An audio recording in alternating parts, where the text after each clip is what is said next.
सर्वसामान्यांच्या हक्काचा आवाज जागर जनस्थान।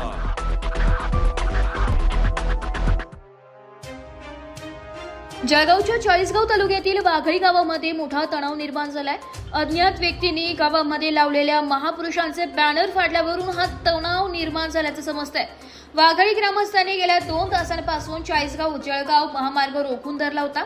जळगाव चाळीसगाव महामार्गावर 2 ते 3 किलोमीटर वाहनाच्या लांबच लांब रांगा लागल्या होत्या। काही ठिकाणी पोलिसांनी अज्ञात आणि विरोधात ठोस कारवाईचे आश्वासन दिल्यानंतर ग्रामस्थांनी रास्ता रोको आंदोलन मागे घेतलंय। मात्र अद्यापही गावामध्ये तणावपूर्ण शांतता पाहायला मिळत आहे। वाघळी गाव 1 दिवसासाठी संपूर्ण बंद ठेवण्यात आलंय। जागर जनस्थानसाठी प्रतिनिधी सुजिलाल हाडपे, चाळीसगाव।